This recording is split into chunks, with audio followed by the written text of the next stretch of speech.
JVS is the reason that I am where I am now. They provided the professional training and they provided all the tools that I needed to come into a medical professional world, you can say. They are the reason that I'm able to have a new life because they gave me the fundamentals I needed.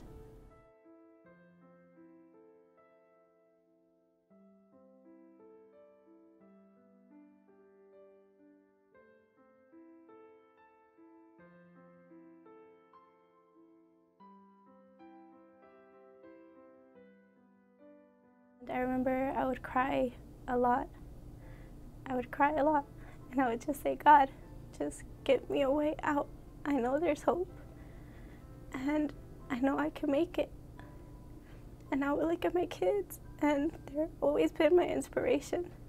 And I've always said, you know, Mommy's gonna do this, and it's gonna be for you guys.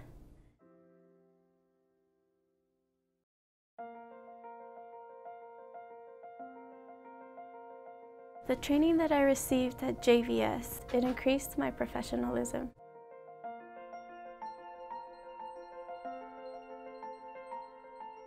Yasmin was definitely a person needed here at the Surgical Movement Disorders Clinic. So when we brought her aboard and we saw that she was a star and she had everything that we needed, we definitely, gave her an offer. Like I said, she's a great employee, and all the patients love her. Everyone here loves her.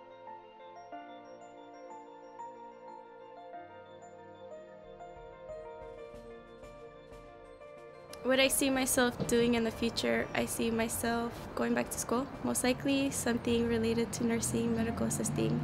I think it's what I have a passion for.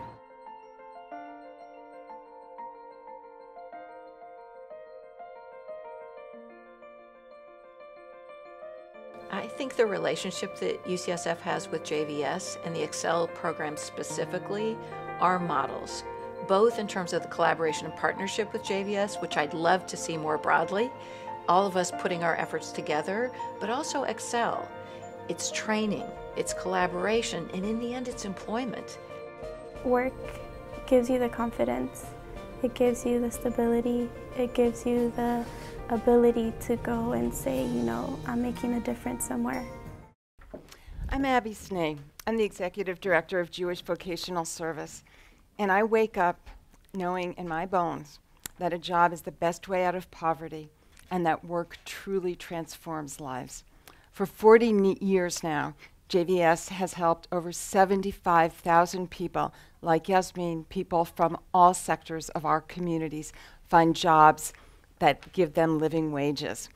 JVS is recognized nationally.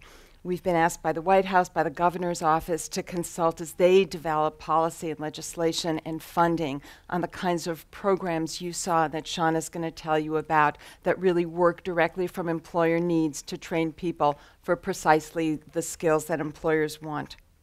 Right here, right now in San Francisco, there's a huge gap between those of us who are thriving and those of us who are barely surviving. And at JVS, our job is to level the playing field.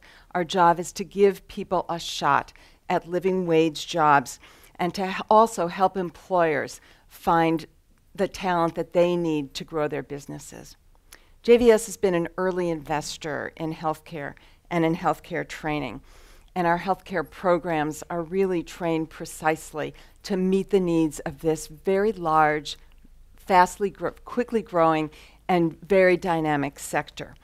Our models are driven by employer demand, and they bring results. 70 to 80% of our program graduates, most of whom are single mothers, are placed into jobs, moving them from public assistance to around $40,000 a year. And we've been watching how the Affordable Care Act is changing healthcare delivery and lowering the cost curve by moving care out of hospitals into the community. And we are here tonight to ask you, Battery Powered, for an investment in our work and to join us in creating 60 jobs over the next 3 years. We're asking for $225,000 to train community health workers. This is a new and emerging occupation that is going to be part of bringing care to the community, creating greater access, creating culturally competent jobs, and offering people in our community a chance to climb onto the health career ladder. It's really my pleasure to introduce Sean Smith, who participated in a similar program and can tell you about her situation. Thank you, Amy.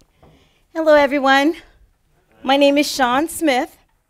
In 2007, I found myself unemployed, struggling, and on public assistance with my then 8-year-old son trying to make ends meet. I had no idea for the next 7 years I'd be riding the unemployment roller coaster. I realized that it was not going to be easy to get a job without the latest computer skills. I started questioning myself.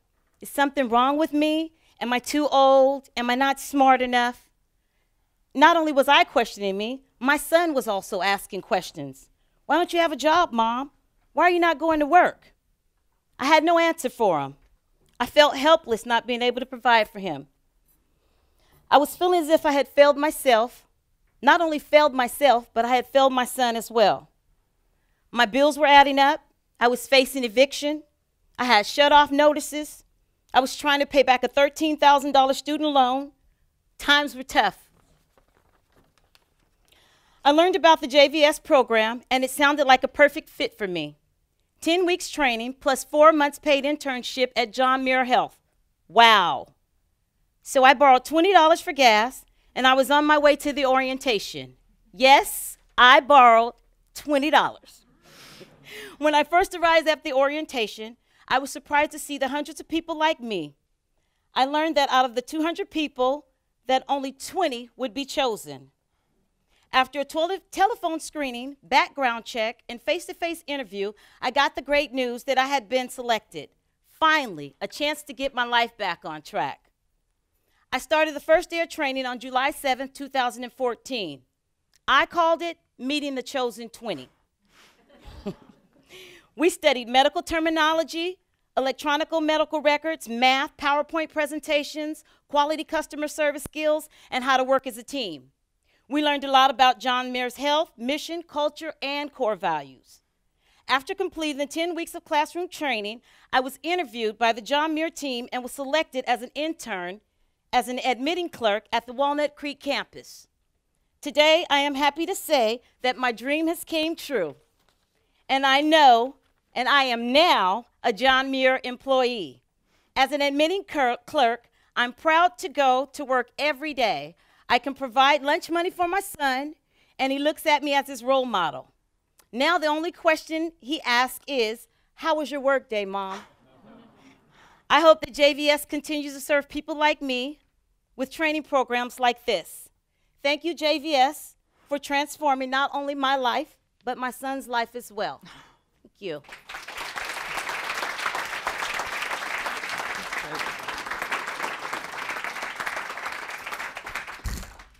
Abby, can you tell us what the employers that you're working with, UCSF, CPMC, John Muir, are telling you about the demand that they have for your graduates? I'm assuming it's very difficult to find qualified people to work in healthcare. Absolutely. And what we hear is that in addition to needing those very specific clinical skills, what they're really looking for is outstanding customer service, the ability to think critically, to work as part of a team. Healthcare is changing, and the kinds of skill sets that employers want is changing. That's why it's so important to plan these programs to really be specific to employer needs. Thank you. So it sounds like you have a very rigorous selection process for the training.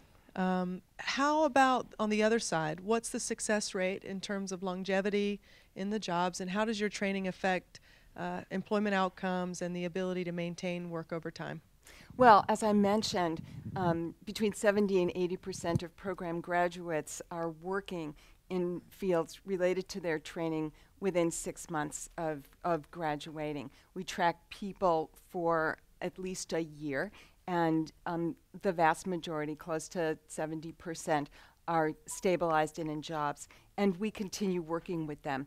We're a resource to the individual, to the employer. If anything comes up, we can come in and intervene. One of the reasons we're so excited about healthcare is that it has so many career ladder possibilities. Same question that Dan had for the Sure. previous group. How could battery-powered members get involved beyond the award? Sure. Well, one of the things that Sean didn't mention was her experience coming to JVS and doing practice interviews before she interviewed for her internship. So we have volunteers as individuals, corporate groups coming to JVS every week and doing mock interviews with our clients. We need volunteers to come in and coach our clients on their presentation skills, on their LinkedIn profiles, on their resumes. So there are a million ways. Okay. We also need, just get me started. We also need those of you in the workplace to really come in and advise us on the kinds of training programs we're developing and on our curriculum and the kinds of skill sets that you need. So we need you. Okay. Thanks so much. Thank you.